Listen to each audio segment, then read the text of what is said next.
Hello and welcome. It's GOZR. I am your host and storyteller, Royce Rosewood. In our last episode, our two heroes, Zamzes and Camm, had met. Zamzes went to the head of the enforcers, a goose named Jammy, to try to get a spider craft that the enforcers used. The plan was to take it outside of the city and lure the evil wizard Liza outside the city and ambush her.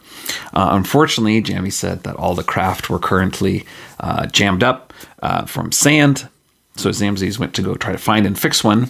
And there, instead of finding the craft, they found a festival that Liza was putting on to try to befriend or get in the good graces of the regular populace of the goose. Zamzes was recognized, taken to an alley.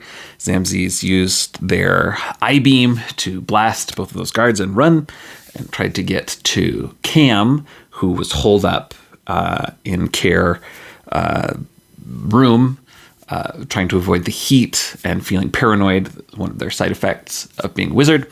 But Zamzes was not able to get through and in fact fell off the balcony and into the street. So that is where we are, and I'm just going to jump in and see what happens next.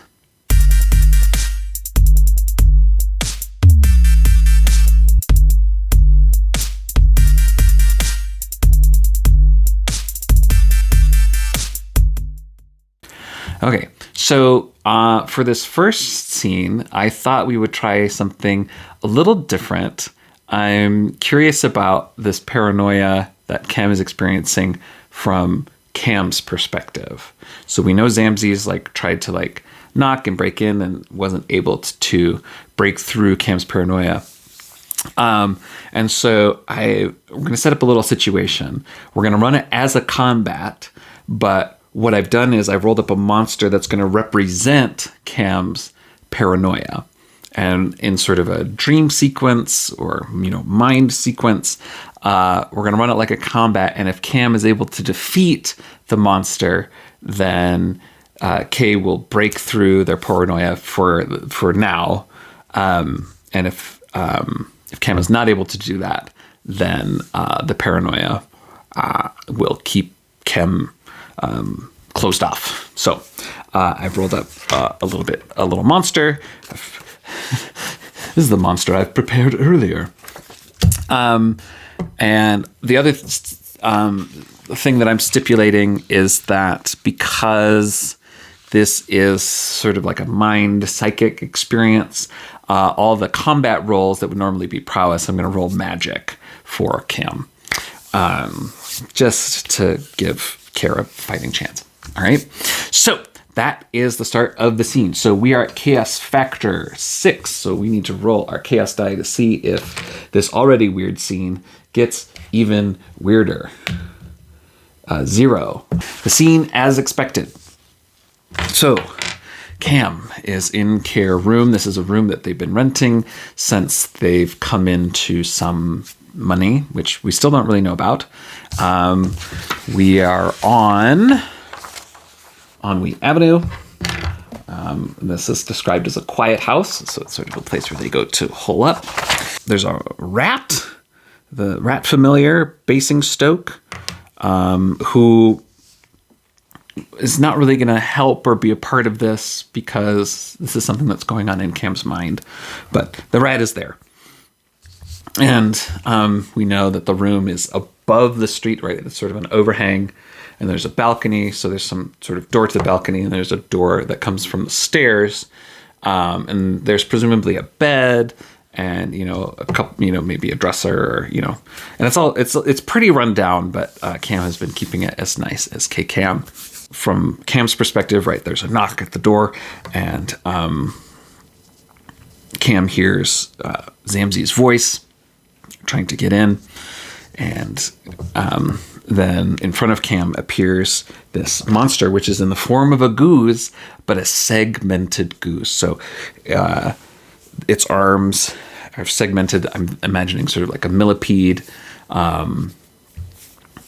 and then the neck too, and it sort of looks like a normal goose, maybe looks a little bit like Camm, but segments itself and says, "Don't listen, Camm. Everyone is out to get you. You can't trust that voice. It could be Liza, it could be anyone. Liza's agents are everywhere, and you are not safe. You can't trust anyone."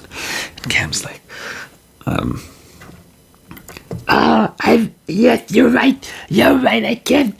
Go away. Go away. or whatever Camm said in the last episode. I don't recall exactly. Anyway. And the paranoia monster's like, yes, very good. And then there's, clanging and banging from outside as Zamzis falls to the street. And then Camm is like, Wait, no, I recognize you. You're no good. It's just because it's so hot. The heat is getting to me. No, I have to break through. I have to fight. and here we go. So, we always roll to see who goes first. On 1 to 3, enemies go. Otherwise, all right, the enemies do go. And then also there's a system called threat where I roll a threat die, which can be different sizes based on the threat of the monster. And then if you roll a 1 or a 2, the enemies get to do another thing. Get an extra thing. Okay, so no threat this round. All right, so the segmented creature, their arms come out in different segments, sort of clicking, and it goes, "Well, you'll never get through me." It's like whipping its arms around. So we always roll defense as the character. So we're trying to roll over 8, right? Because we're rolling magic for this sort of psychic scene. All right, that will succeed. So Camm is able to avoid the damage. So step off to the side as the arms go flailing around. And now Camm gets to do something. They need a weapon. And so they are going to cast Wizard Spear, which is going to cost them 2 whiz plus 1 whiz for each round they want it to last. So with their current 6 whiz, it'll last for 4 rounds. Okay, so we're going to use all the whiz to cast that Wizard Spear. All right, so let's see if they successfully cast. 19, yes, oh, that's a great one. Camm manifests this sort of arcane glowing spear, and is now, all right, you're going down. All right. Next round. We'll say the white die is the initiative die and the orange die is the threat die. So we'll see who goes first. The monsters will go first, and there's no threat. But I do have Goose. I can seize the initiative. All right. I'm going to spend a point of Goose so that Camm can seize the initiative and strike first. So we're rolling magic because that's what we've decided. And see if they're able to hit. Yes, 15. We do damage. So first we do 15 minus 8, which is, hold for math, 7, minus 2 for the defense of the monster. So that's 5. And then we get to roll our damage die, which is 1d4, and we add 2 to that. So that's 5. 10 points of damage. That's half of the paranoia monster's damage. So that's pretty good. So Camm slices through, and the paranoia monster is waving its segmented arms, and its segmented neck kind of comes up. Camm says, "Take that!" All right. Now we're rolling for defense to see if the monster is able to hit Camm. 9. Nope. The monster is flailing and, striking at things in the room, and, cutting through the walls in Camm's mind, right? This isn't actually happening. Although, well, maybe. And Camm was once again able to dodge and move. All right. Next round. Who's got the initiative? All right. Monsters have the initiative and no threat. Okay. We'll let this one go for now. All right. So rolling to see if the monster can hit Camm. 15. Nope. Camm is... Take that, take that. And, the segmented arms are coming in, trying to slash, and Camm is knocking away with this arcane spear, which still has 3 rounds left. Okay. Rolling on that magic. Yes, that is a hit. So that's 4 plus 3. Okay, that's going to be a total of 7 damage. Taking us down. Ooh, this is going a lot better than I anticipated. when you have the AC so low, it really adds extra damage. So I wasn't considering that. But anyway, maybe at this point, Camm is able to slice off one of the segmented arms, and that's sort of like sparking with arcane energy, or maybe there's like worms that come out of it. Something really weird and creepy, scary. And the monster goes. Camm says, "Ha! I've almost got you." All right, next round. Who goes first? The monster's still going first. Rolling to see damage against Camm. Nope, can't hit Camm. Now, if this was a physical combat, this would be going much differently. But since we're using magic, it's a whole different thing. Camm is able to, again, step out of the side as the remaining arm shoots out and maybe, knocks the dresser and things go everywhere. All right, and so now Camm is... Oop, missed that. That was an 18. That's very good. That's 10. That'll do it. We don't need to roll damage. All right. So Camm has turned, and the monster is sort of facing up against the window, and Camm runs at it and goes, "Ah!" and launches the spear through it and crashes through the window. So glass goes everywhere. And the monster is defeated, which means Camm has broken through the paranoia we'll say for the rest of today at least. The vision of the paranoia monster vanishes, but looking down on the street, sees Zamzis still kind of recovering, taking some damage from that fall earlier. And Camm says, Zamzis, so sorry. Well, I have some things we need to talk about. So sorry I didn't let you in earlier, but I'm feeling much better now. So why don't you come up and let's have a little chat? And Zamzis says, that sounds like a great idea. I can't find my voice for Zamzis. We'll get there. So, hooray! So we'll call that a scene, and so Camm was totally in control of that scene. That was great. We'll decrease our chaos factor down to 5. So going forward, I'm not sure how we're going to handle Camm's paranoia on hot days. We'll just sort of have to see if it comes up, and if it keeps coming up and keeps being an issue, we might do more combats like this, or we might find some other way to mechanically represent it. We'll just sort of see. I don't know. All right. So next scene. So the plan for this scene is Zamzis is going to come up, and they're going to chat, and they're going to make their plan to figure out, now that Liza is, putting into motion these things, what they want to do next. But of course, as always, we have to roll our chaos die to see if that's what actually happens or something else happens instead. So chaos factor is currently 5, so 5 or under will modify the scene. Okay, so that is a 2, which is an even, which is an interrupt scene, which means something totally different happens. Of course, as usual. Can't get to anything, but it's fun. All right, so what is this random event?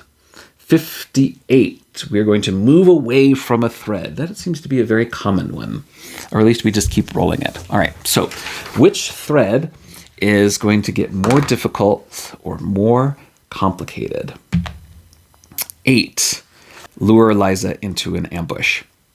In what way does this plan get more complicated. All right, 44 is fight. Uh-oh. 76 is power. Fight the power. Well, her plan is moving really fast. So what I'm going to interpret this to mean is we know that Liza is making this play, making sort of inroads to, try to befriend the populace and stealing these enforcer ships. And now they're going to fight the power. So Liza is actually going to try to take over the government, such as it is, in GOZR City. Presumably, these parties have worked. They've sort of earned the trust or the, befriending of the common people of GOZR City, and now is making a play. And so as Camm and Zamzes sit down to come up with their plan, they hear sort of this sort of announcement through the loudspeakers, and the Enforcers Guild is corrupt.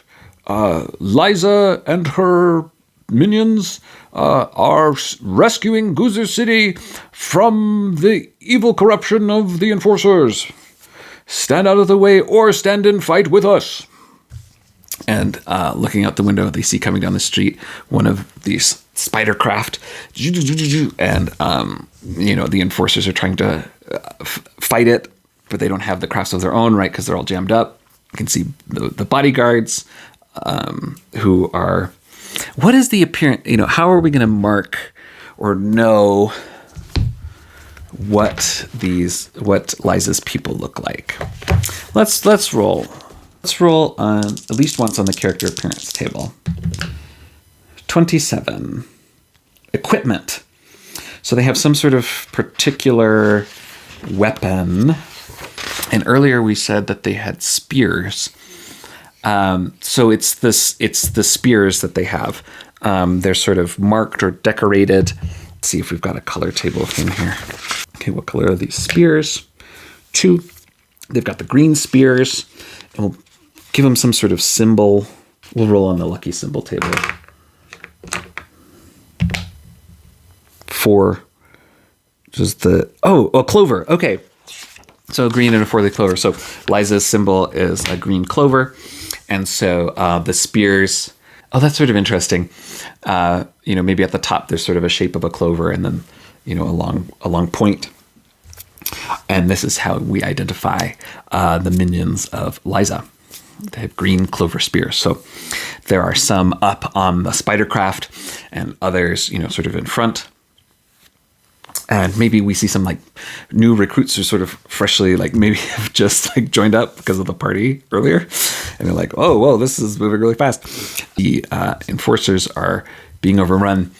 Yes, because they don't have crafts, but Liza has been able to presumably capture and repair these crafts.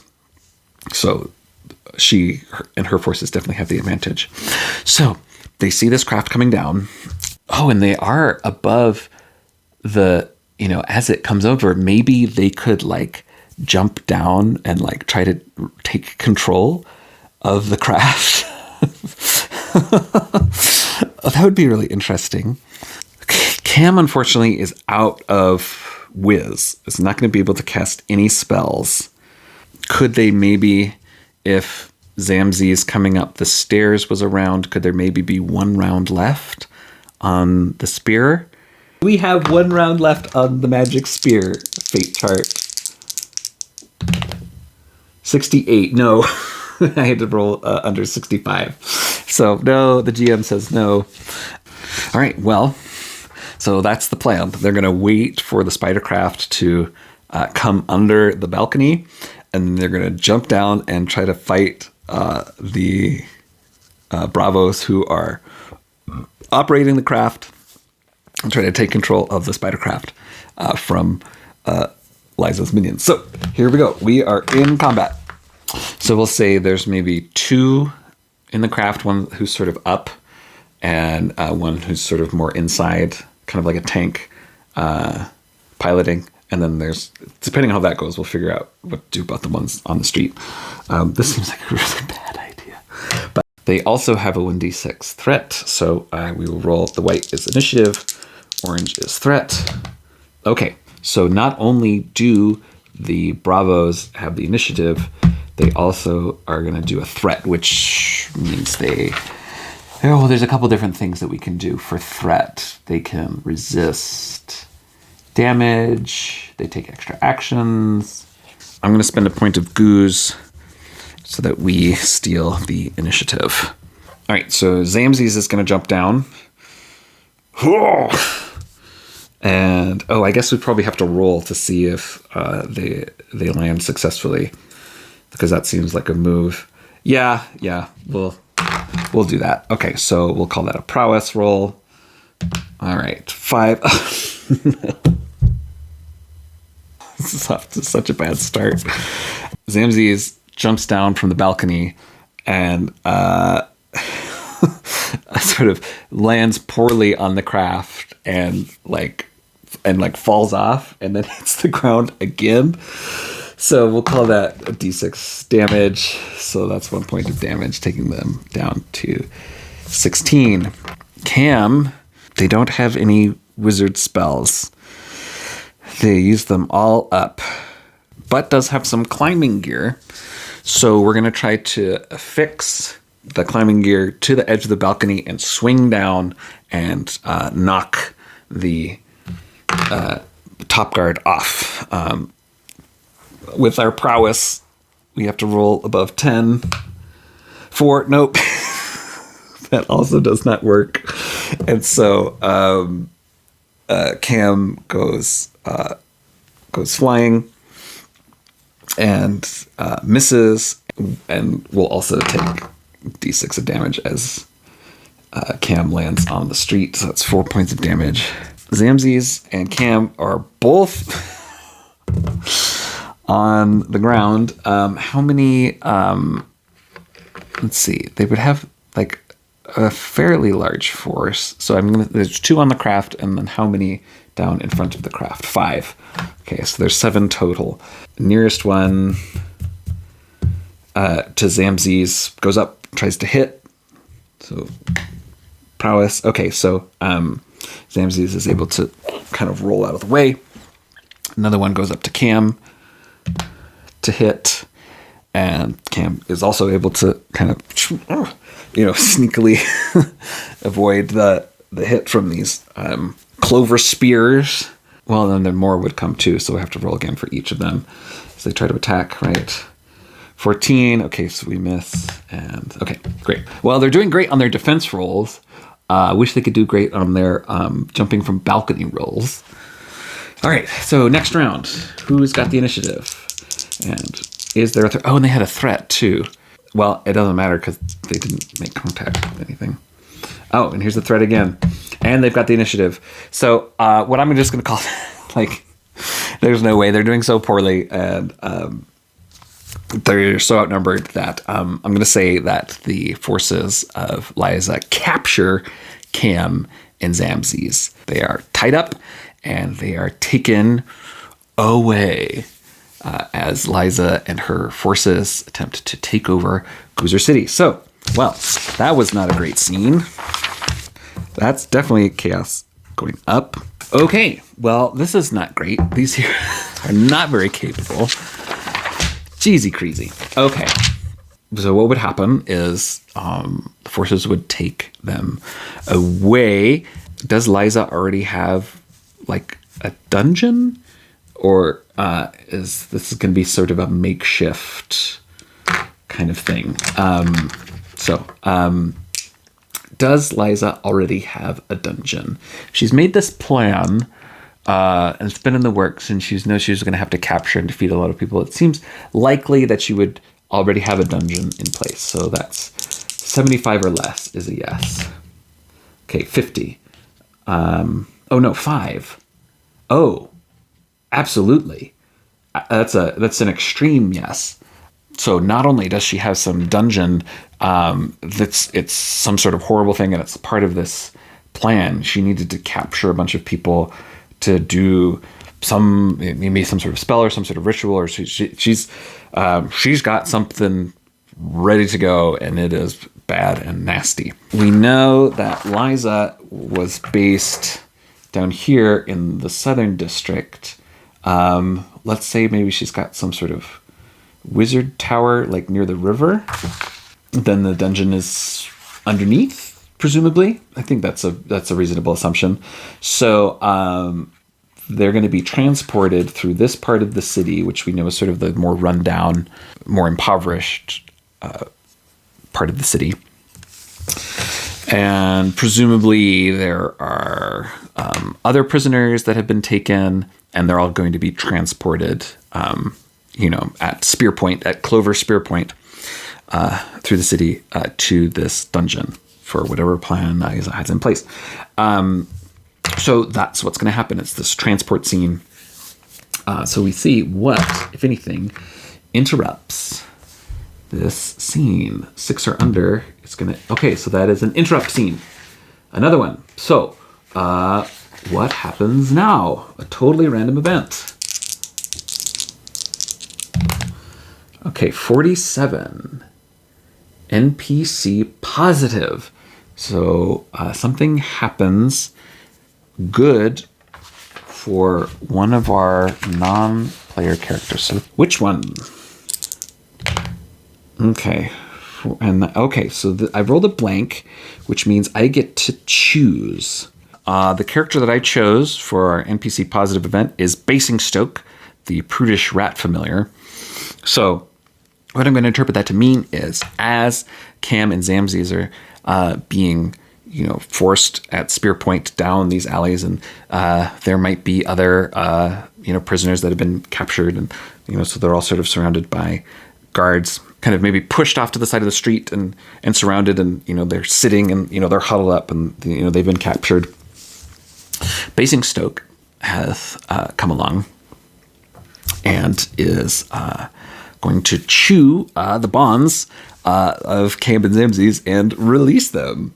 This rat has followed them through the streets, and then while they're being held, comes up and, because they've got their arms tied behind their back, chews through all the bonds.